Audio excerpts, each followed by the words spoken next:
Right now we're going to be going over the area formulas for these special quadrilaterals that we've been learning about. First, guys, the parallelogram.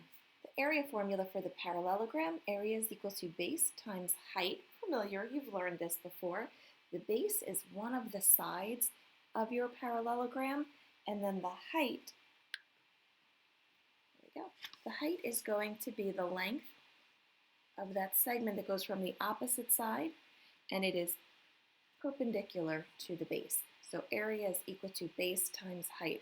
Remember, the next two shapes, one's the rectangle, one's the rhombus, both of these are parallelograms, so we could, if we wanted to, we could use that same area formula. Area is equal to base times height, but by definition, a rectangle has four right angles. Four right angles, so we're going to use that as we kind of sharpen up our area formula. Now, because up here, your height and your base are the perpendicular guys, here, our two perpendicular segments are the sides of the rectangle, so we're going to be pretty specific, and we are going to use length and width. When we use these words, that refers to the two sides of our rectangle, and most of us are just familiar with that. Area is equal to length times width. And use a lowercase l. Now, a rhombus is also a parallelogram, so if you want to, you could use area is equal to base times height. That isn't used as frequently as our next one. One other property that a rhombus has is that it has these perpendicular diagonals. And when a quadrilateral has perpendicular diagonals, then this is the formula that we can use. We can use area is equal to diagonal 1 times diagonal 2 divided by 2. D stands for diagonal. Diagonal 1 times diagonal 2 divided by 2. That's our rhombus formula. We're going to write all these down later again. Square. So remember, a square is all of the above. A square is a parallelogram, rectangle, and rhombus. The square has all of those properties. So we can use any of these formulas for a square. If we chose to go with our length times width, let's remember that the square has the same side length, and I'm going to call it S right here. So we could say that area is equal to S squared, and that's usually what we use. Short and sweet, area equals S squared. We can also use, because it's super nice that the diagonals are perpendicular to each other, our area formula D1 times D2 divided by 2 is also a good go-to. Kite. I have this big line going across here. I'll zoom out a sec. So now this is what my whole paper looks like. I do have the kite at the very bottom, and it is separate because the kite is different.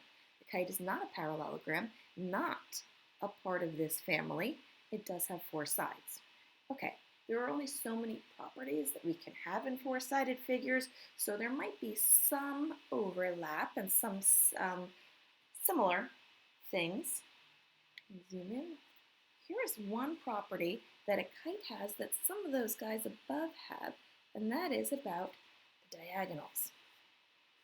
The diagonals of a kite are perpendicular, like the diagonals of a square and like the diagonals of a rhombus, so as a result, we can use that same formula.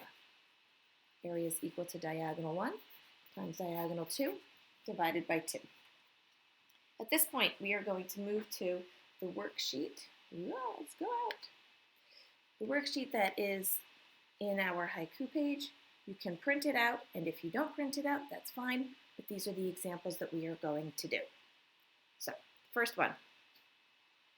Here you have your parallelogram formula. I'm going to zoom in so you can see the problems a little better. Here's our parallelogram, and you can see your formula over here on the left. So for this guy right here, we need our base and our height. Well, the top says 20, and the bottom only says 12. Which means that this piece has to be 8.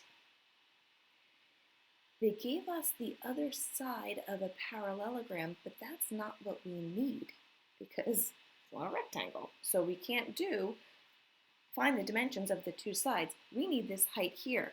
But what we do have is a right triangle. So in this right triangle, we can solve it, since we have two sides, with the Pythagorean theorem. Some of us probably already recognize the triple.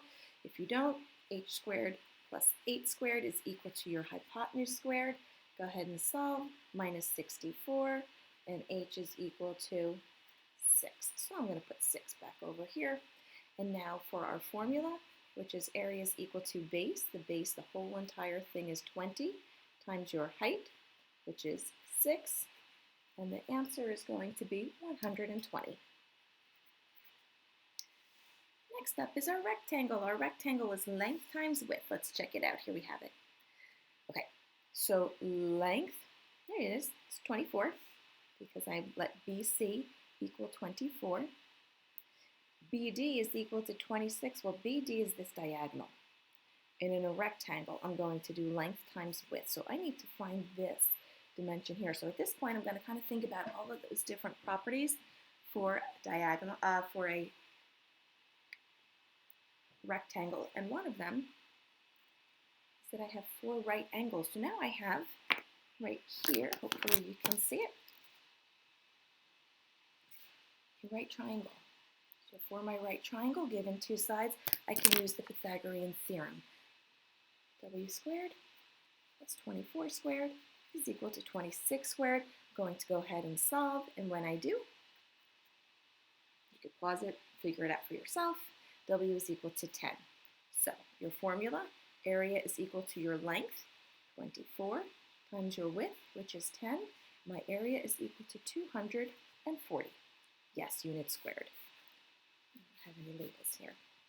So focusing on the numbers for now. Next up is the rhombus, diagonal 1 times diagonal 2 divided by 2. So here's our problem over here. We have BE. BE is equal to 4. Well, I do remember in a rhombus that both of these pieces are the same, because it's a parallelogram also. AE is 7. Well, this piece over here is also 7, because, parallelogram. So now if I'm going to find the area formula, then I need to have my one diagonal, or diagonal 1, maybe I'll call that one 8.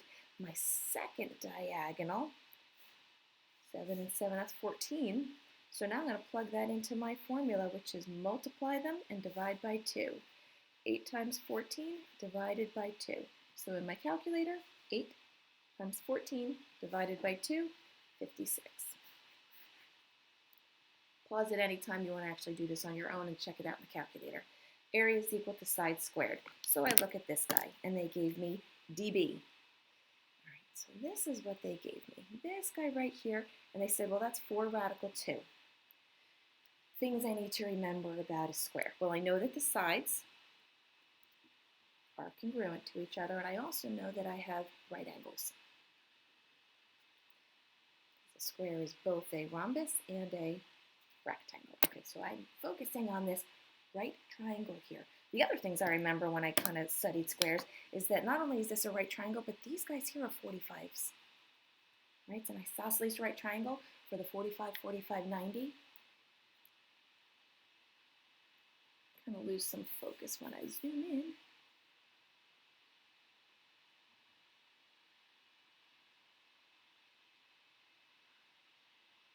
Sorry, hope it's good enough. Okay. So now I'm going to say, okay, well, it is a 45, 45, 90, and I'm going to go from here to here. And when I go from the smaller side to the larger side, I do one thing, but I'm going from the larger side to a smaller side. Whenever I go bigger to smaller, I divide, and that relationship is radical 2. So I'm going to take my hypotenuse, divide by radical 2, and my side length is going to equal 4. Area formula, well, you could do base times height, length times width, or area is equal to 4 squared, 16.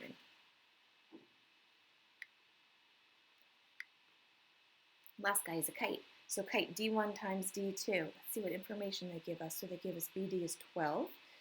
That's this guy. This guy's 12. They give me, they gave me the area. Find AC. Well, here's the AC across here. All right. Well, here's the thing. When you have a formula and they give you 1, 2, 3, or when you have 1, 2, 3 variables in the formula, including area, As long as you are given any two of these, then you can find the third. So I look over here, and I am given 2.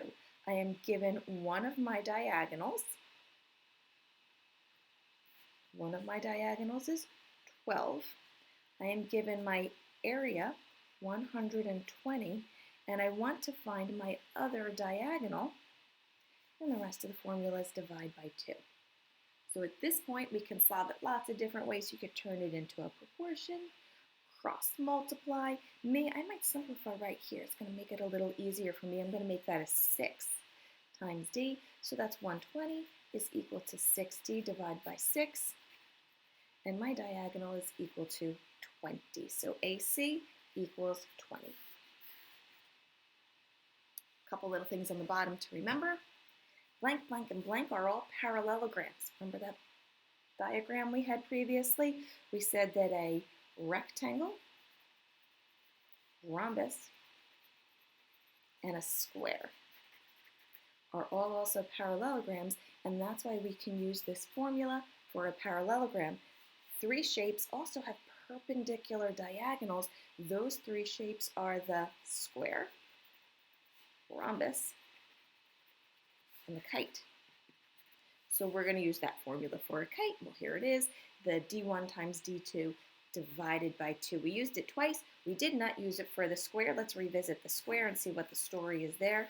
Okay, so this time, 4 radical 2. Oh, I'm going to notice that that actually is one of my diagonals. 4 radical 2. I need my other diagonal, diagonal 2. Well, I do know that in a square, the diagonals